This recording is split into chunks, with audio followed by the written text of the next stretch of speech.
Amigos, bienvenidos a Viaje a las Estrellas. Venimos de las estrellas y viajamos por las estrellas.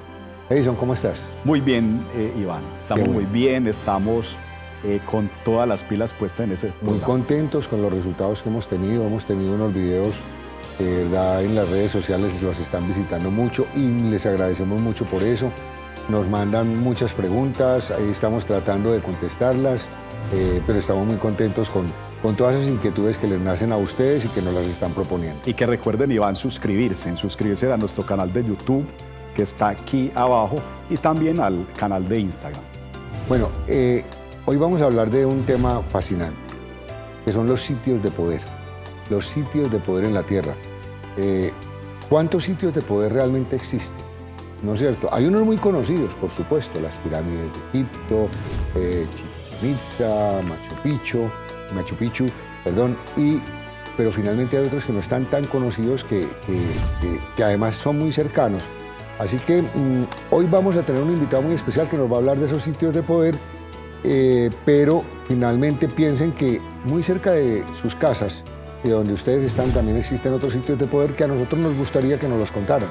Bueno, hay algo muy importante con el invitado de hoy. Vamos a hablar de todos los sitios de poder en el mundo. Las antiguas Sumerias, civilizaciones perdidas como Atlántida y Lemuria, el de hielo de los polos que está descubriendo antiguas civilizaciones en la Antártida. También vamos a hablar de las piedras de Stonehenge, estos objetos megalíticos que se han encontrado. También vamos a hablar del Triángulo de las Bermudas. O sea, el programa de hoy va a estar demasiado interesante, Iván. Sí, señores, o sea que no se lo pierdan.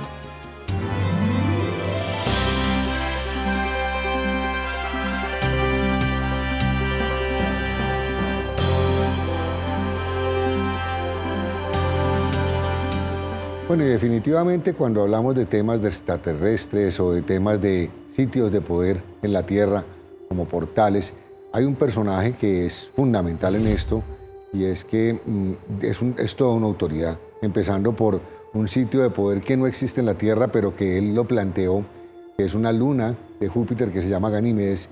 Así que yo creo que ya sabemos de quién estamos hablando, ¿cierto? Bueno, es un referente a nivel mundial. Lleva 49 años en la investigación y le voy a dar un dato. Todos los mensajes que él ha recibido de estos seres que han comunicado con él desde el año 74 le han dado información como esta. En los años 80 que existía otro sistema solar llamado Alpha Centauri. A él se le burlaron todo lo que usted quiera porque pues encontrar otro sistema solar en esa época era muy difícil. Imposible, no había cómo. Ahora, ¿por qué referente mundial? Invitó 20 veces a la prensa a nivel mundial, el Miami Herald, prensa a nivel latinoamericana, al desierto de Chilca, donde él tuvo sus primeros contactos. ¿Qué pasó allí? Aparecieron las naves. Pero lo más interesante de esto es que fueron previa cita. Él se comunicaba con estos seres y llevaba a la prensa el día y la hora. Maravilla. Tiene más de 23 libros publicados. Es una eminencia, en los temas de investigación. Aparte de eso, es profesional. Tiene 2 carreras, historiador y arqueólogo. Aparte de ser investigador del fenómeno OVNI. Otra cosa más, lo invitó el senador Harry Reid, un senador demócrata que ya ha fallecido, para que lo asesorara para el tema extraterrestre, dado que Harry Reid era miembro del Comité de Seguridad Nacional de los Estados Unidos. Entonces esto es muy importante. ¿Cómo les parece a ustedes el invitado que tenemos hoy en Viaje a las Estrellas? Nada más y nada menos que Sisto Paz. Así que no se pueden perder este programa porque estamos con Sisto Paz. Sisto, ¿cómo estás?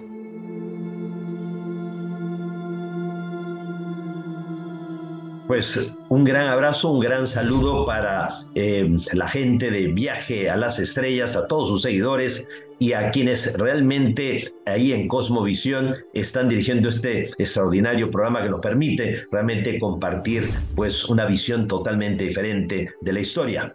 Un gran abrazo para Iván Obando y para ti, Edison Flores.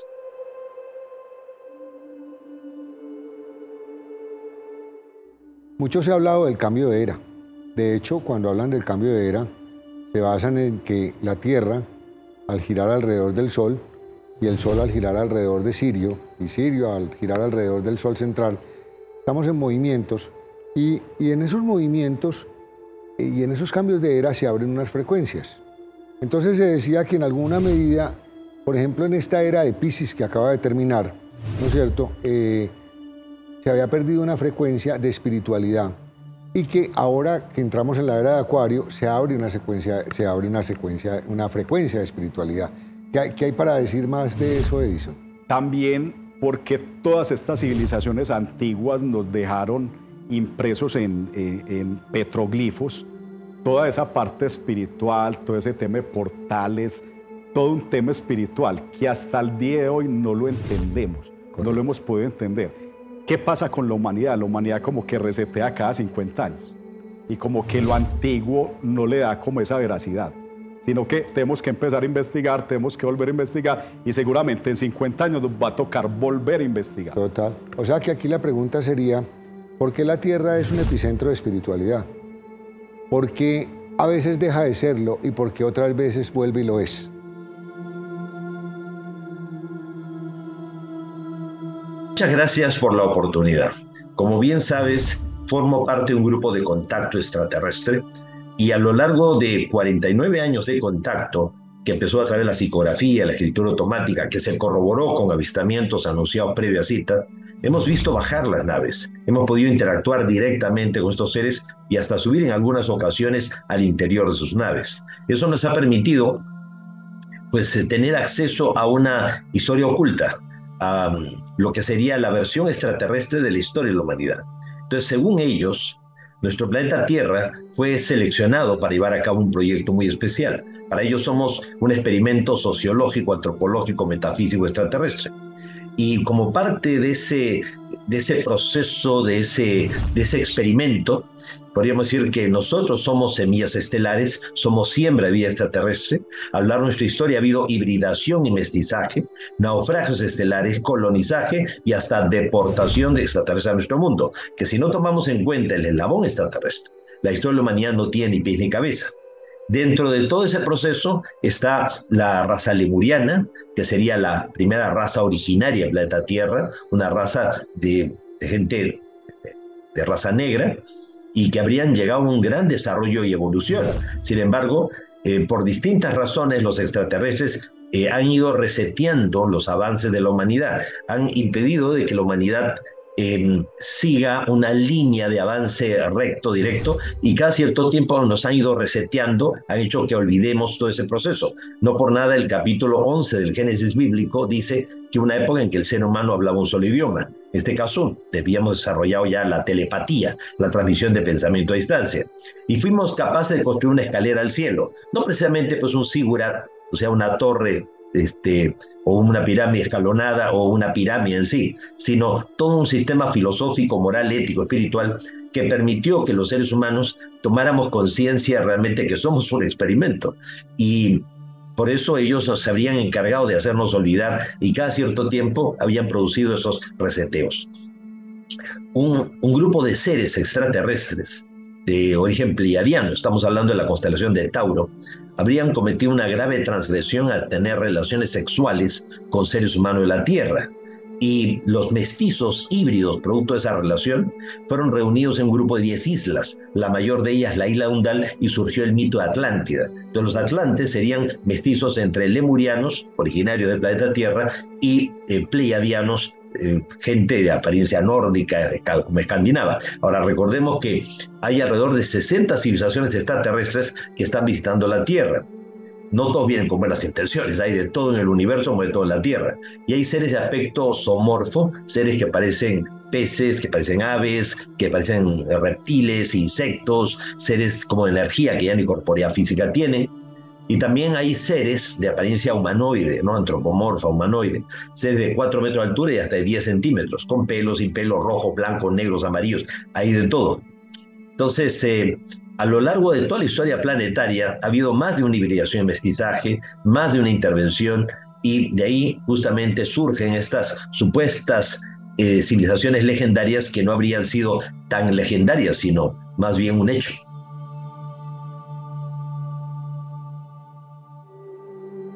Cuando uno lee el libro de Enki, o sea, basándonos en la mitología sumeria, se plantea en este libro que después de la glaciación, ¿no es cierto?, los Anunnakis vuelven a la Tierra ¿no es cierto? Y encuentran oro en otras partes distintas a la Mesopotamia. Aparentemente ese oro lo encuentran en donde hoy en día, o por lo menos como describe ese libro, queda México y donde queda Perú, o sea, los incas y los mayas. Pero hay otras cosas que están pasando muy interesantes, porque ahora que hay una nueva glaciación, ¿cierto? Se está descongelando los polos, empiezan a aparecer estas pirámides. O sea que posiblemente, digamos, existieron unas civilizaciones en esos sitios que hoy están destapados, ¿no es cierto?, que podrían venir de otras, que no necesariamente sea la Sumeria, ¿o sí? Bueno, hay un tema muy interesante con la Antártida. Con este cambio climático, lo que tú decías, la glaciación, se han venido descubriendo pirámides y elementos monolíticos en estos territorios. Desafortunadamente, digamos, el gobierno de los Estados Unidos tiene muy protegida la Antártida, precisamente para no descubrir estos elementos. ¿Cómo se ha logrado descubrir? Por medio de Google. ¿Sí? Todo tema de pirámides, tema elementos arqueológicos, túneles de acceso. Han descubierto 1000 cosas en la Antártida con ese de hielo. Y la pregunta que le haríamos a Sisto es, ¿de dónde vienen? ¿De dónde son esas pirámides? ¿De qué civilización? ¿A qué civilización pertenece?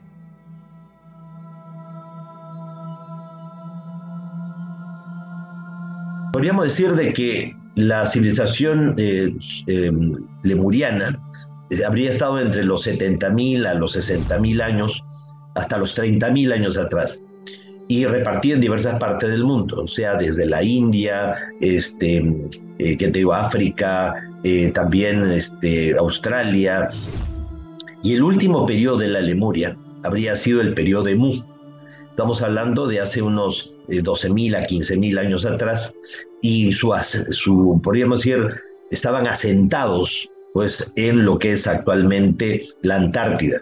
Entonces, los cambios climáticos, impactos de cometas y meteoros y todo, habrían todos ellos incluso también pulsos de luz violeta proveniente del centro de la galaxia que llegan cada 26.000 años con mucha fuerza y cada 13.000 años con bastante intensidad también, pues habrían precipitado un drástico cambio climático y cambios a nivel planetario que habrían determinado justamente el congelamiento de la Antártida y el hecho de que los sobrevivientes murianos del último periodo de la Lemuria, o sea, el periodo de Mu, pues hubieran sido llevados por los pleiadianos fuera de esa zona y ubicados en Centroamérica, y de allí que surgió los antecedentes de lo que hoy conocemos como la civilización olmeca.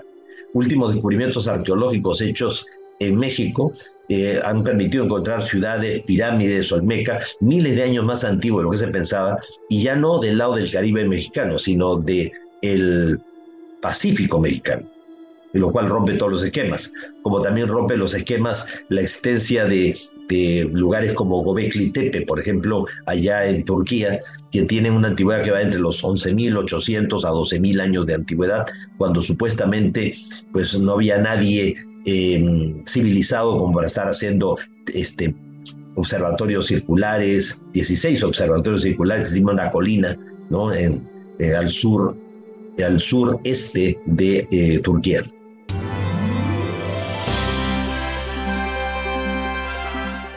Volvemos al tema del libro de Enoc. El libro de Enoc, recuerden que es en el primer libro del que se tenga conocimiento donde se mencionan a los ángeles y a los arcángeles. Y definitivamente estos seres, que definitivamente son extraterrestres porque no son humanos, que son los arcángeles, marcaron la historia de la Tierra. En particular, por ejemplo, cuando usted mira la religión musulmana, a Mahoma, digamos, toda la información se la dio el arcángel Gabriel, si no estoy mal. Sí, sí. ¿Cierto? Entonces, él le iba dictando a Mahoma lo que debía de ir escribiendo sobre cómo se debía comportar el ser humano. Entonces, miren la incidencia que tiene. Y ahora resulta que hay otro arcángel, que es el arcángel Miguel. Cuéntanos un poquito el tema del arcángel Miguel. Bueno, el arcángel Miguel en la historia es un arcángel muy poderoso. Se dice que él es uno de los padres creadores de este universo material. O sea, es como una especie de Dios que crea, o eso es lo que nos han explicado, que crea la parte material del universo. Esa es, digamos, como la historia del Arcángel Miguel. Pero también ha sido un defensor del planeta Tierra. El planeta Tierra a nivel universal cobra mucha importancia. Recordemos que el planeta Tierra es un laboratorio de civilizaciones muy antiguas, de civilizaciones del espacio. ¿Qué ocurre con eso? Que este gran arcángel ha librado muchas batallas en favor del planeta Tierra, desde épocas antiquísimas. Para ello hay una evidencia, Iván, que es la línea sacra. Son 7 puntos, 4 de ellos vistos desde el aire. Tiene una equidistancia de 1000 kilómetros cada uno, con ciertas diferencias de acuerdo a la curvatura de la Tierra. ¿Un cinturón de protección o qué? Eso, es un cinturón de protección, pero además fueron puntos de poder. Y allí se le apareció el Arcángel Miguel a benedictinos, a personas pues importantes de esa época. Todos esos puntos son puntos de poder, son como bucles, portales interdimensionales. Y en cada uno de esos puntos construyeron monasterios para el Arcángel Miguel. Qué maravilla. Ahí uno empieza a conectar, digamos, esos puntos, ¿no es cierto?, con un poco lo que es el Apocalipsis. Cuando leemos el Apocalipsis nos perdemos. Nos perdemos porque a uno le parece, no sabe si está leyendo el Apocalipsis o la Guerra de las Galaxias, ¿cierto? Y ahí es donde uno empieza como a conectar lo uno con lo otro, y es que, digamos que en los registros acásicos, que es la memoria que existe antes de la Tierra, ¿no es cierto?, están esas batallas, que a veces son batallas no necesariamente físicas, sino espirituales. Así que dejemos que Sisto nos hable un poco más sobre el Arcángel Miguel y la línea sacra.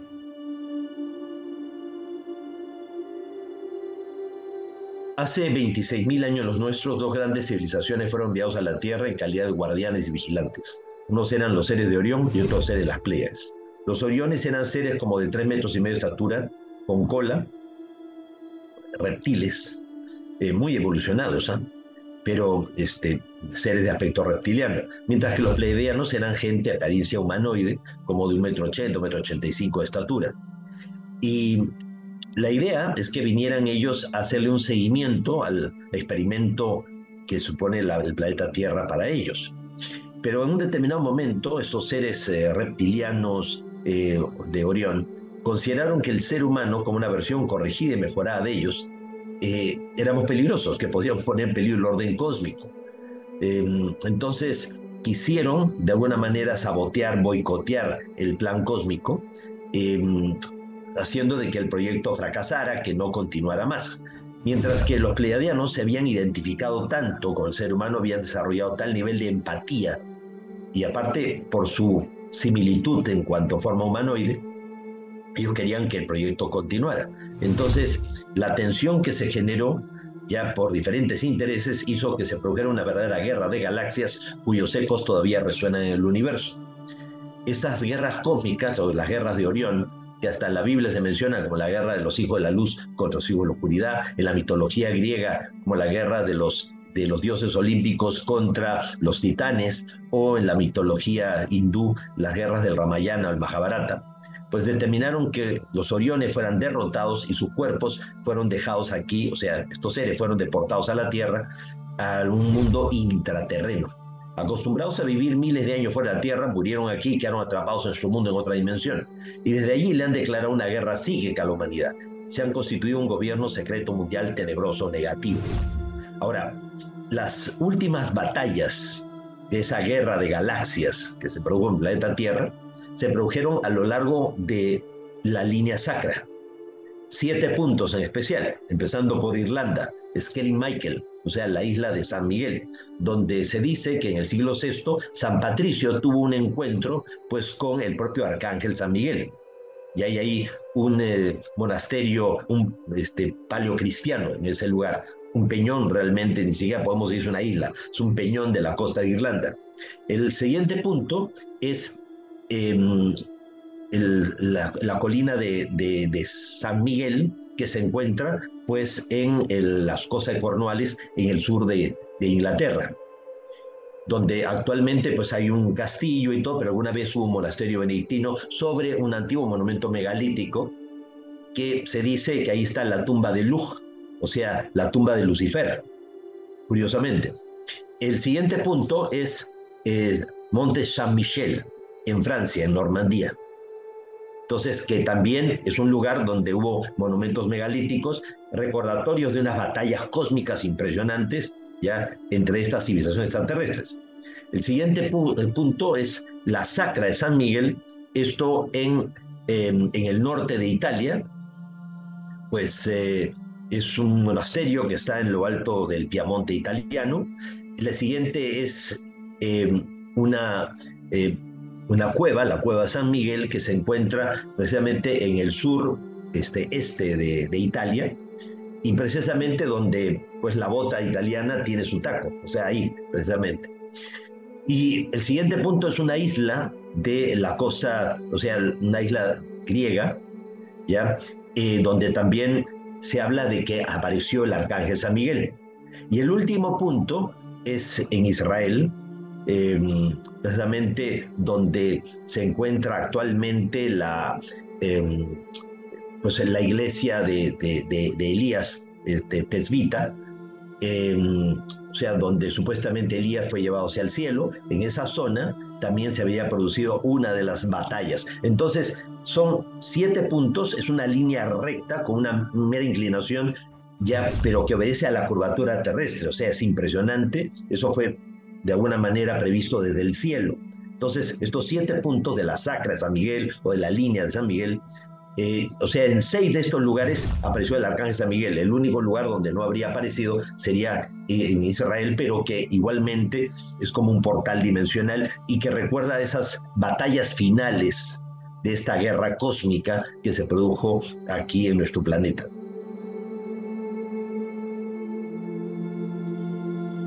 El ojo de Orión es ese símbolo egipcio que se volvió casi que tan comercial.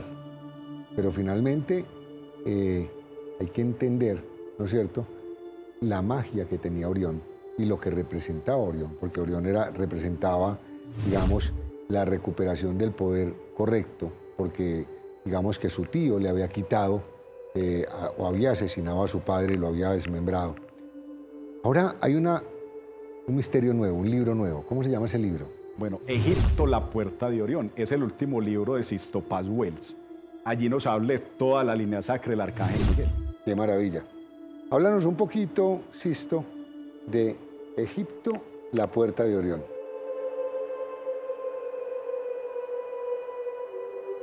Precisamente en este último libro, el 21º libro que tengo publicado a través de la editorial Colima Books de Madrid, España, pues Egipto, la puerta de Orión, hablo de la importancia de esos 7 lugares en donde no solamente pues, se produjeron estas batallas cósmicas, sino que quedaron una especie de bucles, rizos espaciotemporales, o sea, quedó tan grabada la historia de la violencia o de la trascendencia de esta lucha cósmica, que bajo ciertas condiciones uno podría de alguna manera sintonizarse en esos sitios pues con la historia, es como que la historia hubiera quedado grabada, como si hubiera impregnado en ese lugar de esa historia.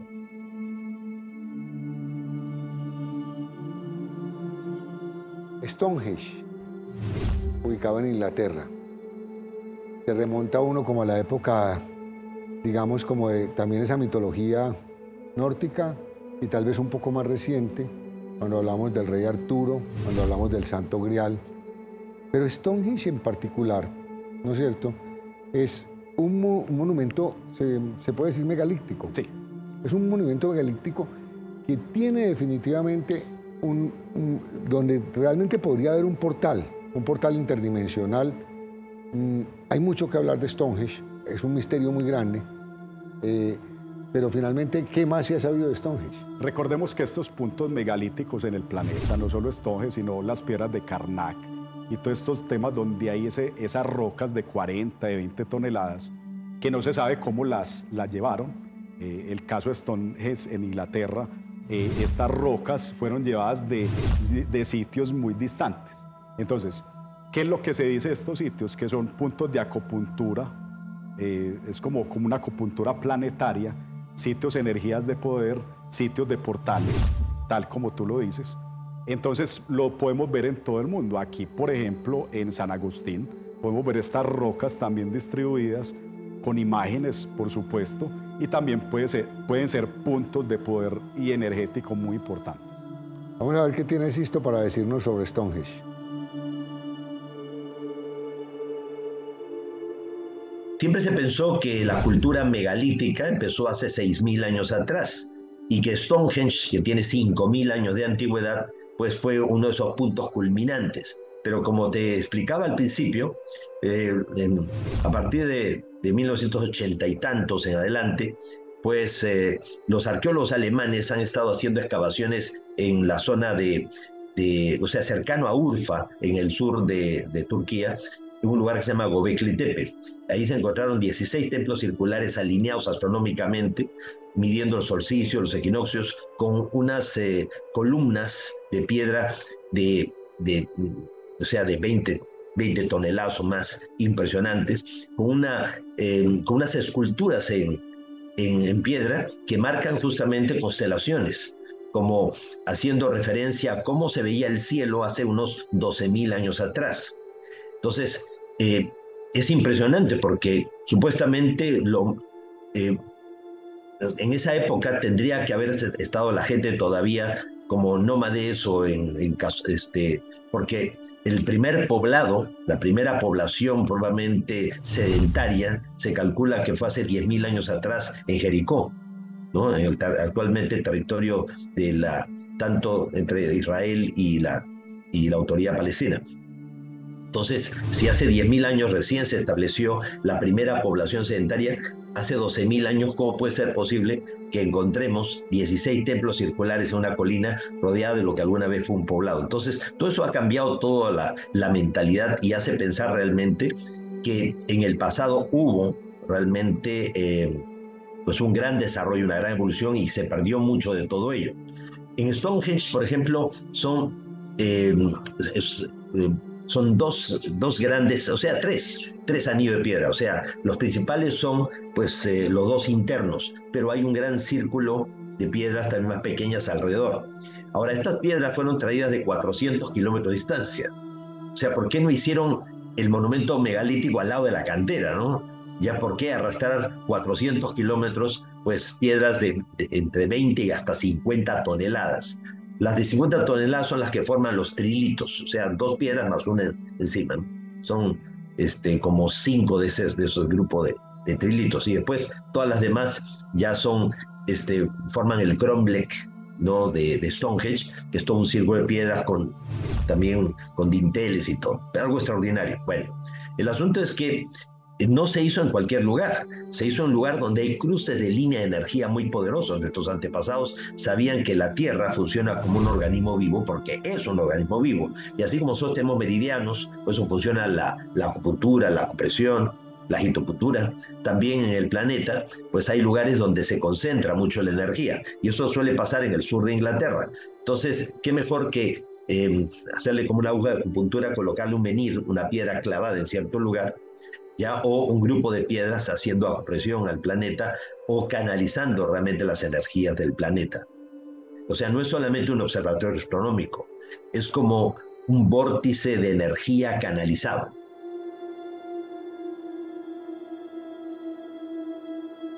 Bueno, y si ya vimos Stonehenge, donde hablamos de estas rocas, que no entendemos cómo llegaron allá, más complejo todavía es hablar de la isla de Pascua, ¿no? En donde llevarla sí que es difícil, y el tamaño de estas rocas. Y hay un tema, Iván, 887, digamos... gigantes. Gigantes, de 80 toneladas.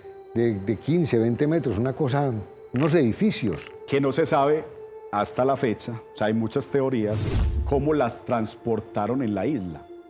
Y todas estas, digamos, todos estos objetos megalíticos miran hacia el cielo y al interior de la isla, como protegiendo algo dentro de la isla. Hay una historia muy interesante de la isla de Pascua, y pues Sisto Paz que puede contarnos como esa historia oculta que encierra la isla de Pascua. Claro que sí.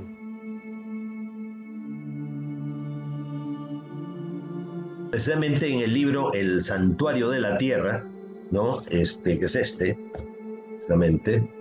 El Santuario de la Tierra, los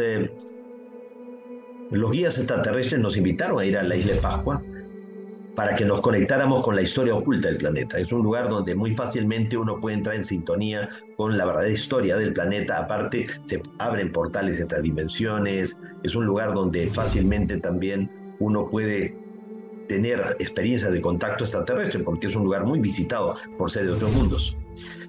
La isla es pequeña, 168 kilómetros cuadrados, es como un triángulo, ¿no? Solamente que tiene la parte más larga de 17 kilómetros, después como 14 kilómetros, más o menos lo mismo. Bueno, el asunto es que la isla es famosa por sus 887 estatuas que pesan entre 75 y 85 toneladas, los famosos moai, que se encuentran repartidos a lo largo de 250 ajus o plataformas ceremoniales, y hay alrededor de 900 sitios con petroglifos en toda la isla.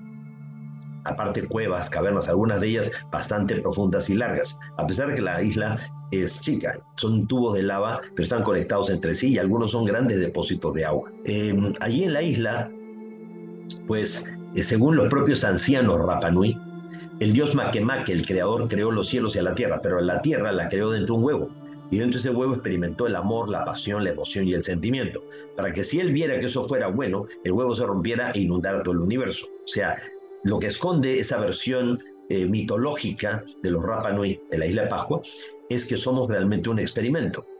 También, según esos mitos y leyendas, los Woke, los espíritus rebeldes, los Moko, los hombres lagarto, pues fueron deportados y exiliados a la isla en el interior del volcán Rano Raraku, que es la cantera de los Moai.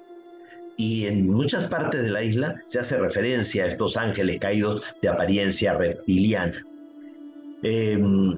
La isla tiene 70 conos volcánicos, hay 3 que son los principales, el Rano Cao, el Mango Terebaca y el Poike. Entonces, continuamente se suelen ver las naves entrando y saliendo de cráteres del volcán, como el caso, por ejemplo, del Rano Cao, o moviéndose por encima del Poike, ¿no? Del Poike o el Rano Cao. Entonces, allí se ve continuamente toda esta actividad y todo. Entre los misterios realmente que tiene la isla y todo, está de que cada cierto tiempo pues también aparecen unos seres muy altos que han sido observados por los propios Rapa Nui en tiempos modernos. O sea, personas o seres extrañísimos, y ahí por la descripción podrían ser fácilmente seres extraterrestres.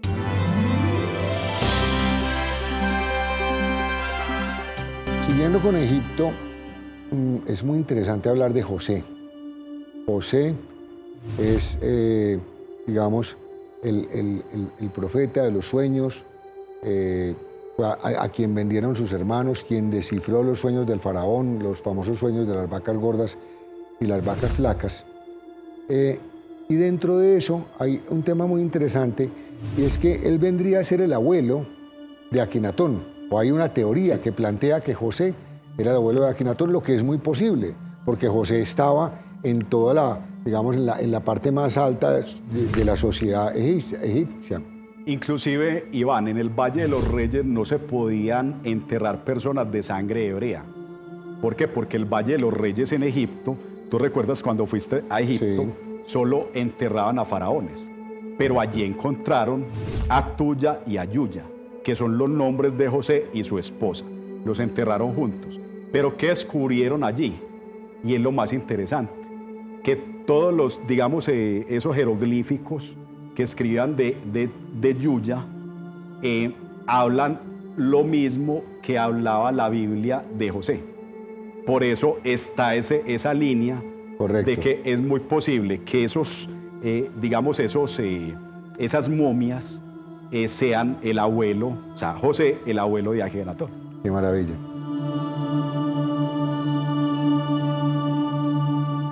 Primeramente, en 1905 se hizo el hallazgo de la primera tumba intacta del Valle de los Reyes. Hasta ahora, o sea, todas las que se habían encontrado estaban todas saqueadas, parcialmente saqueadas, pero fue la primera tumba que se encontró intacta. O sea, uno llega al Valle de los Reyes y la primera quebrada lateral del lado izquierdo entre la tumba de un príncipe de la casa de Ramsés III y la tumba inacabada de Ramsés XI, estaba cubierto con el desmonte de ambas tumbas, pues la entrada a una tumba, pero curiosamente, va y los reyes, y sin embargo era la tumba de un hombre y de una mujer, enterrados juntos, que no eran reyes, no eran faraones, sino eran los suegros, ¿ya? O sea, del faraón, ¿ya? O sea, algo extraordinario realmente. Bueno, era la tumba de Yuya y Tuya. Tuya era la hija del máximo sacerdote de On en Heliópolis. Y Yuya era el gran visir de este faraón, o sea, de Amenofis III, y anteriormente lo había sido de Ramsés IV. Ya, entonces, Ramsés IV ya lo tomó como su gran visir, lo quería mucho y todo, y a la muerte de siguió siendo gran visir del hijo, Amenofis III, quien se casa con la hija de Yuya y Tuya, llamada Tille. Y Tille, pues, tuvo en este caso a un hijo famoso llamado Amenofis IV, o también conocido como Akenatón. Ahora, todo lleva a pensar de que Yuya era José, el profeta, hijo de Jacob, porque según la Biblia, pues José fue vendido pues a Egipto por sus hermanos y terminó pues interpretando los sueños del faraón y fue nombrado gran visir, virrey del Gosen, jefe de los carros del faraón, portador del anillo real, gran profeta y padre adoptivo del Señor de las dos tierras. Y que fue, por una concesión del faraón, fue casado con la hija del máximo sacerdote de On en Heliópolis. Pues precisamente, pues en la tumba, Yuya está casado con Tuya, y Tuya es la hija del máximo sacerdote de On en Heliópolis. Y en todo el ajuar funerario de Yuya están justamente todos los títulos que se mencionan en la Biblia. Y ya gran virrey del Gosen, jefe de los carros del faraón, portador del anillo real y sobre todo interpretador de sueños. ¿Ya? Entonces, el personaje Yuya, cuya momia se encuentra actualmente pues allí en el Museo Egipcio y también la de su esposa, ya no sería otra cosa que el profeta José, el hijo de Jacob. Entonces, algo extraordinario, porque ellos tienen a una hija y esa hija se casa con el faraón y tienen en este caso a este hijo famoso también, Akenatón. Así que el abuelo de Akenatón era José, el interpretador de sueños. Así que una parte, ya un 25%, por así decirlo, de Akenatón era sangre hebrea. Y Akenatón, cuando todavía era un príncipe y estaba pues en la cacería del león, ya en esta zona de Tel Amarna, el Minya, al sur de Egipto, pues hay una estela tallada en los acantilados de alabastro que están ahí cerca de las ruinas de Tel Amarna, la antigua ciudad de Akenatón, en donde está relatada la historia de que cuando él estaba así en el plan de cazar pues leones y todo, que lo sabía todavía en esa parte de Egipto, pues él ve un objeto en forma de disco de color rojo lleno de luces que aterriza delante de él y sale del interior un ser vestido de blanco, de apariencia humana, que habla con él. Y lo inicia o lo conecta precisamente con el culto de Aten o Atón, que era un culto antiguo del antiguo Egipto, ¿ya? Y que vuelve a tomar importancia, ¿no? El Dios único, o sea, podríamos decir, él vuelve hacia el monoteísmo, ¿no? Deja atrás el politeísmo y vuelve al monoteísmo.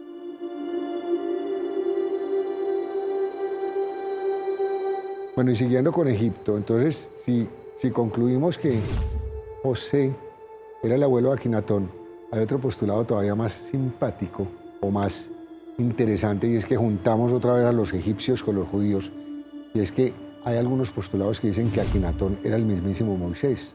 Bueno, hay unos escritores egipcios, arqueólogos, que han asemejado mucho la misión de Moisés con la misión de Akenatón. Ahora, el nombre de Moisés decía hijo de. Entonces se supone que todos los faraones eran hijos de algo. Hijos de. Tot Moisés, o sea, hijo de Tot, y así sucesivamente. ¿Cuál es el dilema? Que la misión de Akenatón es muy parecida a la misión de Moisés. Se va para el desierto, libera un pueblo, el pueblo hebreo, tiene un contacto allá con una especie de disco de oro, vuelve al monoteísmo, a un solo Dios, debido a que había muchos dioses en Egipto. Entonces son misiones y lo persiguieron a muerte. Lo persiguieron a muerte. Entonces las misiones son muy semejantes. Muy parecidas.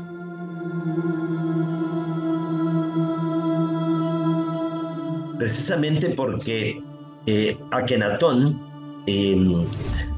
respetaba todos los cultos, pero él se aísla y construye una nueva ciudad, Tel Amarna, donde él tuvo su encuentro cercano, el tercer tipo, en el desierto, al lado del río Nilo, bien al sur. O sea, deja las capitales ya como eran Tebas, ya, o Waset, o Luxor, deja también Memphis, en el norte, en el delta, ya deja esas grandes ciudades y él se hace una ciudad en el medio, en el desierto, al lado del río Nilo, pues la ciudad de Eknaton, el horizonte Atón, o Tel Amarna, como se le llama ahora. Entonces, él se aísla, pero respeta todos los cultos que existían anteriormente. Entonces, los sacerdotes que no querían perder ya popularidad, ya que el rey era demasiado popular y la gente se estaba decantando con nuevo culto a un solo Dios, ¿ya? Porque eso le significaba perder el control económico. Recordemos que los sacerdotes egipcios eran dueños del 70% de las tierras de Egipto, ¿ya? Entonces, y no querían que el pueblo se rebelara, que el pueblo dejara de darles tributos a los otros dioses, y conspiran contra él. Entonces, cuando él se entera que han conspirado, ahí les cierra todos los templos y les quita, les confisca sus tierras y se hace enemigos que conspiran también con Akenatón y querían matar realmente a Akenatón. Entonces, Akenatón, en este caso, pues, él descubre realmente que hay dentro de su pueblo gente que está esclavizada, descendientes justamente de su abuelo, ¿ya? Y los liderea, y él se marcha con egipcios creyentes en el culto a Aten, al único Dios, y también libera al pueblo de Israel. Entonces, tratan de destruir la imagen realmente de Akenatón, porque fue para los egipcios una aberración de que él se llevara a los esclavos, se llevara a la cantidad de gente y todo. O sea, es una historia verdaderamente muy diferente a la historia que nos han contado. Ahora, lo curioso es que Moisés es una palabra egipcia que significa hijo de. Todos los faraones se llamaban Moisés. Por ejemplo, Tutmosis era Tot Moisés, el niño, el hijo de Tot.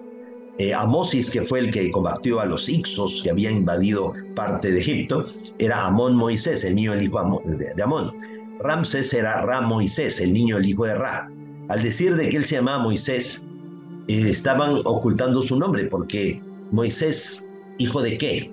O sea, ya podría haber sido, pues, Atenmes, o sea, el hijo de Aten, ¿no? Pero le quitaron el nombre para hacerlo desaparecer de la historia, ¿no? ¿Y todo por qué? Porque justamente se metió contra los sacerdotes que tenían el control económico de Egipto.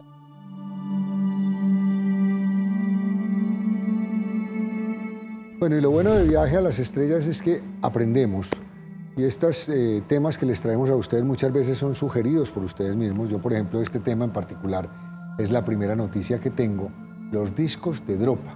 Bueno, Dropa, o sea, los discos de Dropa fueron encontrados en 1938 en las montañas de China, entre el Tíbet y China. Sabemos que el Tíbet es de China, pero fue contra las montañas del Tíbet.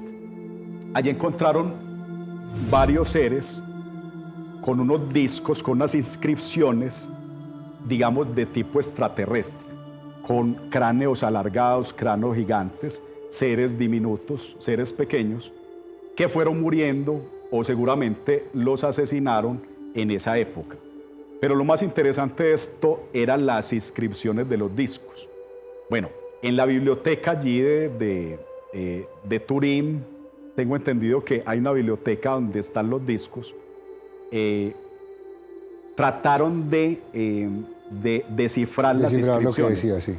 Pero el museo no permitió que se diera a conocer esas inscripciones. El significado. O sea, se filtró alguna información. ¿Y hay alguna hipótesis de lo que...? Sí, que eran seres extraterrestres. No, sobre el significado, ¿hay alguna hipótesis? Sí, claro, que los discos tenían alineación del espacio, de dónde venían estos seres, en fin, porque encontraron cráneos alargados, o sea, cráneos grandes, seres pequeños con los discos, con la información de los discos. Además de eso, Iván, tengamos en cuenta que esa sería una de las evidencias más importantes de la hipótesis extraterrestre en el mundo. Correcto.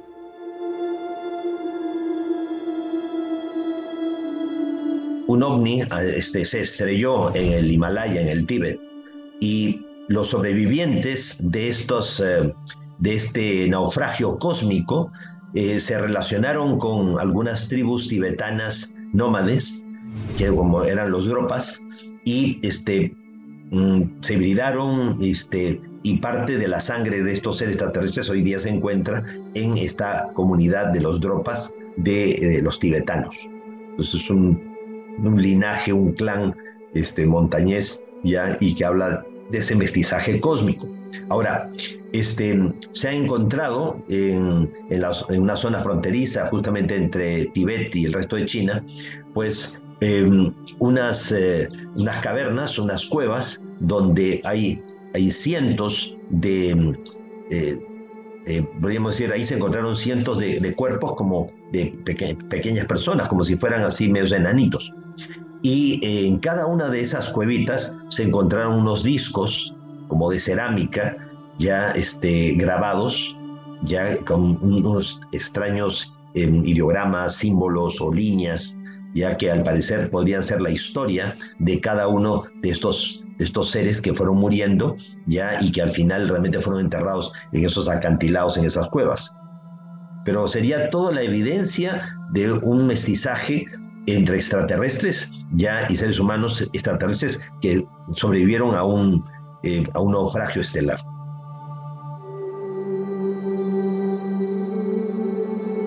Son muchos los misterios que aquí en Viajando a las Estrellas vamos explorando con respeto, porque entre otras cosas les recordamos que nosotros proponemos, otros proponen, pero no hay verdades absolutas. Y en eso de que no hay verdades absolutas uno se hace una pregunta: ¿cuál es el legado espiritual de las civilizaciones perdidas?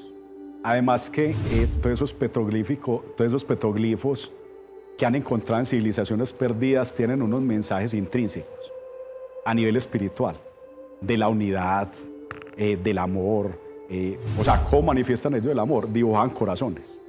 Sí, entonces, del contacto con las estrellas, del contacto con seres venidos de las estrellas. Entonces, hay una semejanza entre todas las culturas ancestrales en ese legado espiritual. Exactamente. Primeramente, descubrir de que ellos tenían un conocimiento muy superior al que tenemos nosotros ahora, que recién estamos redescubriendo muchísimas cosas, que algunos de ellos ya lograron incluso alcanzar las estrellas a través de distintos tipos de tecnología o conocimiento, o porque hubo un intercambio también con la tecnología o un conocimiento que fue entregado por parte de los visitantes. Recordemos que en la mitología griega se habla de cómo Prometeo roba el fuego de los dioses y se lo entrega a los seres humanos, y por eso es castigado por Zeus. O el caso, por ejemplo, de Inanna, la hija de Enki, ya que le roba las tablillas Me a su padre para dársela a los sumerios de Uruk. Entonces, ha habido momentos en el cual ha habido intercambio o entrega de información, conocimiento fuera de tiempo. Por eso también encontramos en algunas partes de nuestro planeta los OPARCs, que son objetos fuera de tiempo. O sea, aleaciones, objetos que no corresponden a la época en que fueron encontrados, ahora la que supuestamente pertenecerían.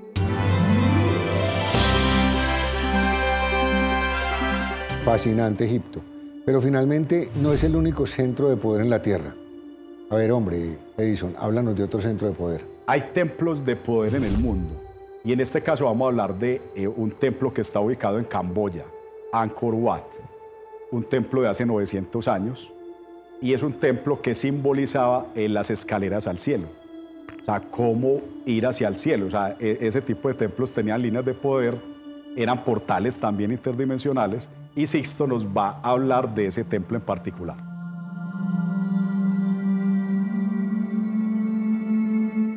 mayormente todos ellos son templos, ya, que lo que encierran realmente es una conexión estelar. O sea, la mayoría de los templos, pirámides, estructuras piramidales y todo, lo que plantean siempre son escaleras al cielo. O sea, una conexión, un lugar de contacto con los seres del cielo. Y Angkor Wat no es la excepción.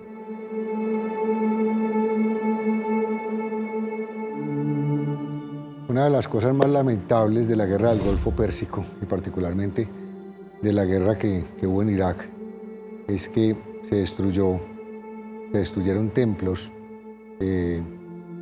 magníficos y con una información impresionante sobre la civilización sumeria.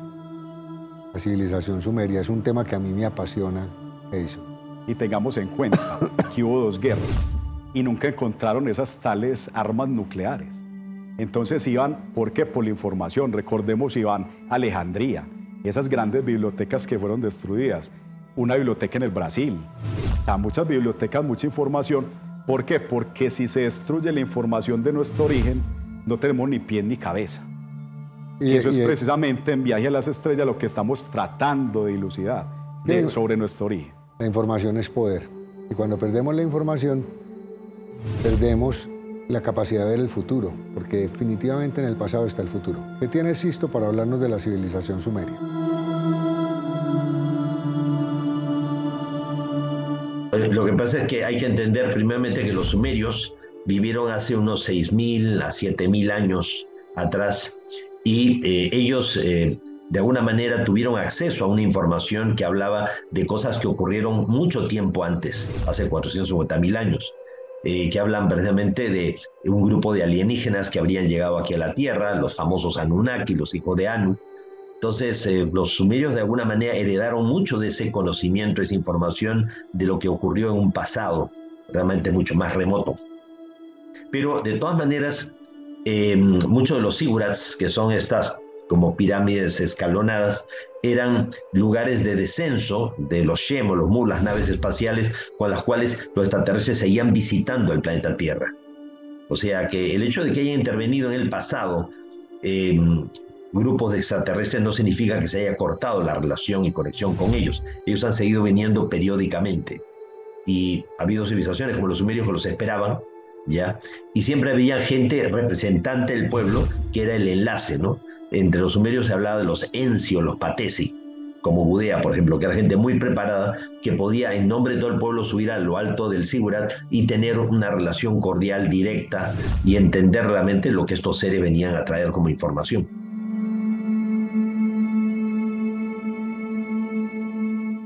Recuerden ustedes que estas tablillas sumerias, que son más de 12.000 tablillas que están en el museo del Louvre, en el Museo de Londres y en el Museo de Berlín, hablan de Génesis y hablan de muchos temas, pero también hablan de un tema muy interesante que a mí particularmente me parece simpático, y es que cuando nos devolvemos en los temas de la civilización, hablamos de un Egipto de hace 10.000 años, pero las tablillas sumerias hablan de guerras de reyes de hace 50.000 años, y hablan de que ellos llegaron a la Tierra hace 450.000 años. O sea que cuando hablamos de estas tablillas de los reyes y de las guerras de 50.000 años, imagínate, estamos hablando de un tema donde no hay una conexión, digamos, de civilización que lo pueda rastrear. Ahora, en el Museo de Turín está exhibido unas tablillas sumerias. En la descifración de la tablilla se encontró que hablan de reyes, digamos, sumerios de 450.000 años. ¿Cómo es posible eso? Ahora, está la tablilla, está la información y está en el Museo de Turín.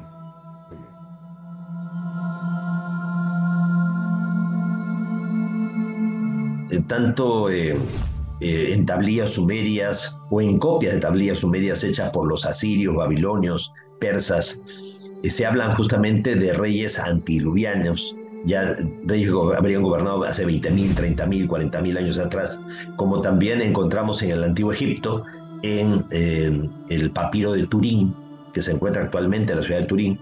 Pues es un papiro donde se habla de las primeras 17 dinastías egipcias, ya porque fue en esa época que lo hicieron, pero habla también de la época predinástica, en la época en que gobernaron podríamos decir, los reyes predinásticos como el rey Escorpión, el rey Abeja. Antes que ellos gobernaron los Chemsuhor, los seguidores de Horus. Antes de eso gobernaron los semidioses. Antes de eso gobernaron los dioses. Y se habla pues de hace 30.000, 40.000 años atrás. Entonces ahí estaríamos hablando pues justamente de esta civilización como fue la Lemuria, como fue también la Atlántida. O sea que habría el recuerdo de que esas civilizaciones existieron. Ahora uno dice, no, pero todo eso es legendario. Eso nunca ocurrió.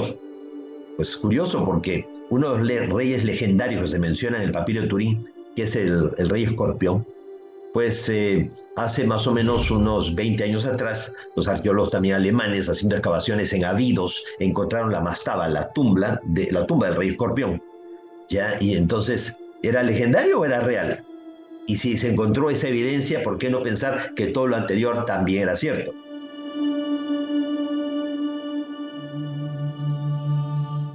Hermes Trismegistos, Hermes el 3 veces grande, Hermes, o sea, hermético, el conocimiento hermético.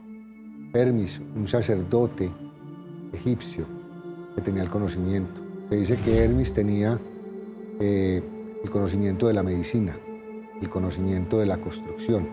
Y ahí es donde uno se hace la pregunta, ¿quién fue el verdadero constructor de las pirámides? Hay una polémica, Iván, inclusive Elon Musk dijo en Egipto, si hoy día no son capaces de decir al mundo quién construyó las pirámides, entonces creo que la hicieron seres extraterrestres. Ahora, como tú bien lo dices, se le vino el mundo encima. Pero como tú bien lo dices, existe un personaje muy importante que se llama Tot, el Atlante. Exacto, y Tot es el mismo Hermes. Hermes de Megisto.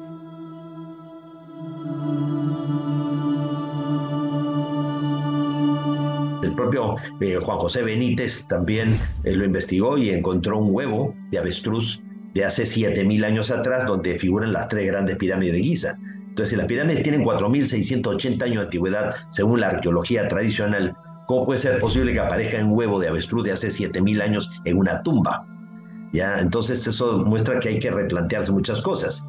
Y hay evidencias que van surgiendo en la actualidad. Por ejemplo, siempre se pensó de que la gran pirámide la hizo pues Khufu o Keops. Luego su hijo, ¿no? Kefren, hace la segunda gran pirámide, un poco más pequeña que la de su papá, aunque está en una parte más alta, así que da la impresión que fuera un poco más alta, sin embargo es más pequeña, un poco más pequeña. Y la tercera significativa, la del nieto, Miserinos o Menkaura, sobrino nieto, no lo respetaron, o sea que ya eran antiguas, ya, y las reutilizaron. Y él hizo la suya propia, pero en un lugar, pues respetando el lugar sagrado que fue Abu Rawash. Entonces considero que la prueba definitiva de que las pirámides eran mucho más antiguas es justamente la existencia de este faraón de Jefra, hijo de Keops, hermano de Kefren, y que gobernó tantos años, hizo su pirámide en un lugar totalmente aparte.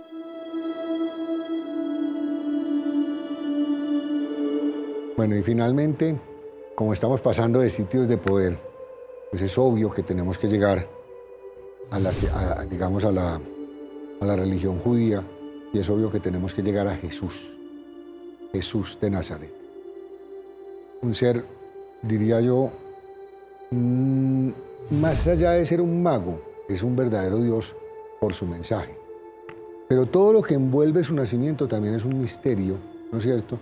Y también tiene una conjunción de estrellas. Entonces, para los extraterrestres, ¿quién era Jesús de Nazaret? Bueno, a nosotros nos tocó hoy en día la conjunción entre Venus y Júpiter, que está en la actualidad mostrándonos lo que ocurrió en los tiempos de Jesús. Hay algo muy importante en eso, y eso encierra un secreto. ¿Qué nos dicen los textos sagrados? Que la estrella de Belén se detuvo en el lugar de nacimiento. Marcó el lugar de nacimiento. Marcó el lugar de nacimiento, pero dice, se detuvo. O sea, los Reyes Magos vieron la estrella y se detuvo en ese lugar. Esa palabra encierra un gran misterio. Ahora, ¿qué le podemos preguntar a Sisto Paz? ¿Por qué en Jerusalén nacieron tantos profetas poderosísimos? Eran líneas de poder. ¿Y por qué en aquel tiempo? Y si Jesús era o no un ser extraterrestre. Ese es un tema muy complejo. Yo insisto en mi posición. La estrella no se detuvo. Digamos que en la línea visual que nosotros tenemos, parece que una estrella está quieta, ¿no es cierto? Pero realmente la estrella se está moviendo. Yo diría que lo que vieron los reyes fue esa estrella durante mucho tiempo que les marcó el camino, pero esa estrella, digamos que en el tiempo determinado llegaron al sitio donde tenían que llegar. Y lo de que Jesús es un extraterrestre, pues digamos que ese postulado es claro, porque digamos que hablan de que Jesús es hijo de la Virgen María y a la vez de Dios.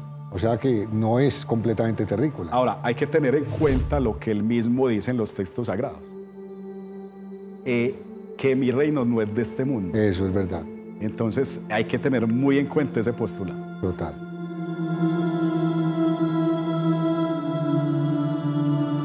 Los lugares a veces nosotros nos parece un lugar como nada especial y sin embargo son lugares donde hay cruces de línea de energía muy poderosos, en donde realmente uno puede conectar fácilmente el cielo con la tierra, uno se puede entrar en sintonía. Y Jesús, según los extraterrestres, no era un extraterrestre, sino un terrestre extra, un ser humano que a través de múltiples encarnaciones alcanzó un alto nivel de evolución. Sí, los extraterrestres creen en la reencarnación, en las vidas sucesivas. Y Jesús habría sido un ser muy evolucionado de vidas pasadas en este planeta, que aceptó volver, y durante 30 años de su vida Jesús se preparó para que durante los 3 años de vida pública en él se produjera una simbiosis cósmica, una transmigración, por la cual un ser ultraterrestre, no extraterrestre, sino un ser de un universo paralelo, del universo mental, uno de los geles, de los resplandecientes, los hijos de Dios, uno de los padres creadores del universo material. O sea, Dios es uno solo, pero por debajo de Dios, hay una serie de jerarquías intermedias que son los verdaderos padres creadores del universo material. Uno de ellos es Micael o Miguel, y esa entidad se habría fusionado con Jesús y habría compartido con él durante los 3 años de vida pública.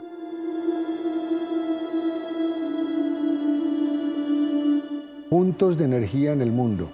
Siempre, digamos, para los que estamos muy cercanos a esta época, el Triángulo de las Bermudas ha sido un gran misterio.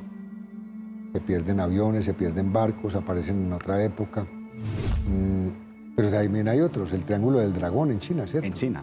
Hay un gran misterio con el Triángulo de las Bermudas. Recordemos que en los años 60, 70, 80 se perdieron muchos barcos de la Segunda Guerra Mundial, se perdieron barcos y volvieron luego a aparecer. Pero hace 2 años hubo una noticia que se había perdido un avión en el Triángulo de las Bermudas. Pero aunque sale la noticia, fue encubierta inmediatamente. Porque sabes que lo que no entendemos en este mundo inmediatamente es escondido o encubierto. ¿Pero en el Triángulo de las Bermudas o en el Triángulo del Dragón? No, en el Triángulo de las Bermudas. De las Bermudas. Porque vuelve y juega ese tema del avión de Kuala Lumpur, que nunca se supo dónde está. Pudo haber tenido un final parecido al del Triángulo de las Bermudas, porque no deja de ser un misterio qué pasó con un avión en una época en donde ya tenemos satélites mirando a la Tierra por todos los lados. Así que ahí tenemos un tema, Triángulo de las Bermudas y el Triángulo del Dragón.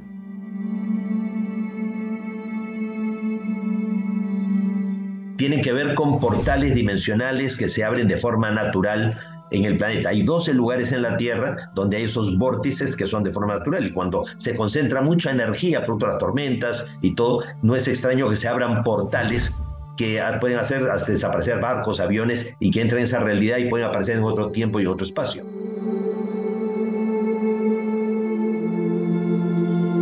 Venimos de las estrellas, viajamos a las estrellas. Qué programa tan divertido, ¿no? O sea, hemos pasado por todos los sitios de poder de la Tierra. Bueno, y no solo eso, sino que vamos a tratar temas muy interesantes.